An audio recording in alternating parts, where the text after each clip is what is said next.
جب میں جیل میں تھا تو جو افغان طالبان کے جو کمانڈرز وہاں موجود ہوتے تھے ان سے میں نے جب ٹی ٹی پی کا پوچھا تو وہ کہتے تھے یہ تو ایک شریعت کی جنگ لڑ رہے ہیں، اس میں تو کوئی مسئلہ نہیں، ہم یہاں پر لڑ رہے ہیں وہ وہاں پر لڑ رہے ہیں، تو یہ جنگ بالکل جائز ہے اور شرعی طور پر ہم اس جنگ کے ساتھ کھڑے ہیں۔ کیا افغانستان چلا گیا بھارت کی طرف، یا پاکستان افغانستان کے تعلقات بہتر ہو سکتے ہیں؟ پاکستان کو یہ میسج تو ہے کہ وہ پاکستان پر ہندوستان کو ترجیح دے رہا ہے، اور یقینی طور پر وہ ہندوستان جو پہلے اس سارے سینیریو سے آؤٹ ہو گیا تھا وہ ہمیں دوبارہ افغانستان میں قدم جماتا دکھائی دے رہا ہے۔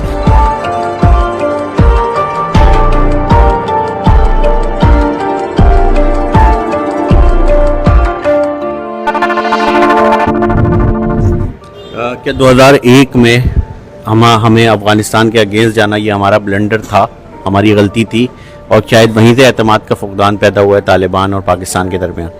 پاکستان کی جو اس وقت عالمی طور پہ صورتحال تھی اور امریکہ جس طاقت اور قوت کے ساتھ آیا تھا، جنرل پرویز مشرف نے پارلیمان میں ڈیبیٹ کے بجائے خود ہی یعنی فیصلہ کیا، اور اس وقت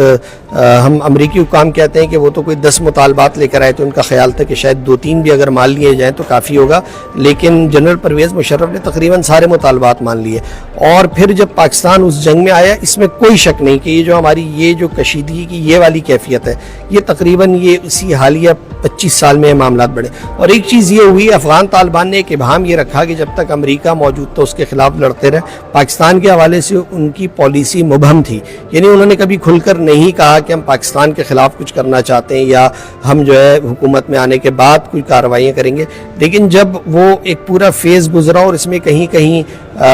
پاکستان کی مدد بھی رہی، یعنی بہت سارے لوگ پاکستان کی سرزمین میں آتے رہے، یہاں علاج معالجہ بھی کراتے رہے، لیکن جب ان کا اقتدار قائم ہو گیا تو اس کے بعد پھر ہم نے دیکھا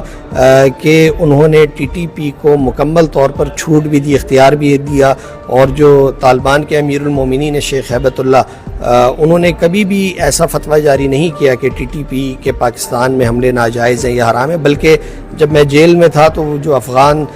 طالبان کے جو کمانڈرز وہاں موجود ہوتے تھے ان سے میں نے جب ٹی ٹی پی کا پوچھا تو وہ کہتے تھے یہ تو ایک شریعت کی جنگ لڑ رہے ہیں، اس میں تو کوئی مسئلہ نہیں، ہم یہاں پر لڑ رہے ہیں وہ وہاں پر لڑ رہے ہیں، تو یہ جنگ بالکل جائز ہے اور شرعی طور پر ہم اس جنگ کے ساتھ کھڑے ہیں۔ آخری سوال، حالات سدھریں گے دونوں ملکوں کے درمیان، یہ تناؤ کی طرف جائیں گے؟ راستہ کچھ دکھ رہا ہے کیونکہ آپ کی اس موضوع پر گرپ ہے؟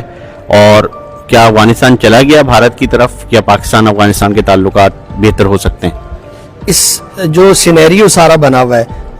ہندوستان کے طالبان کے ساتھ کوئی مراسم نہیں تھے، لیکن ان 2 سالوں میں ان کے تعلقات بہتر ہوئے، اور وہ ہندوستان کی طرف جانا اور 8 روزہ طویل دورہ کرنا، وہاں جا کر اردو زبان میں بھی گفتگو کرنا، تو یہ ایک پاکستان کو یہ میسج تو ہے کہ وہ پاکستان پر ہندوستان کو ترجیح دے رہا ہے، اور یقینی طور پر وہ ہندوستان جو پہلے اس سارے سینیریو سے آؤٹ ہو گیا تھا وہ ہمیں دوبارہ افغانستان میں قدم جماتا دکھائی دے رہا ہے۔ تو اگر اس کے اثرات ہم دیکھیں تو پاکستان کے لیے یہ کوئی بہت زیادہ مثبت چیز نہیں ہے، لیکن سفارتی طور پر افغان حکومت کو یہ اختیار ہے کہ وہ جس سے چاہے تعلقات قائم کریں، اس کے اوپر ہم ان کو منع نہیں کر سکتے، لیکن پاکستان کے لیے ہندوستان کا وہاں پر آنا اور اگر اس کی چیزیں بڑھتی چلی جاتی ہیں تو وہ یقینی طور پر مشکل ہے۔ حل اس کا یہی ہے کہ پاکستان اور افغانستان کی حکومت آپس میں بیٹھ کر اس کا کوئی سلوشن نکالیں اور دوست ممالک کو انوالو کریں۔ بڑے بڑے مسئلے جو ہے نا وہ حل ہو رہے ہیں، یعنی ایسا نہیں کہ وہ نہیں ہوتے، ورنہ دوسری صورت یہ ہے کہ مستقل یہاں تناؤ رہے گا، جنگی کیفیت رہے گی، وہاں سے حملے ہوتے رہیں گے،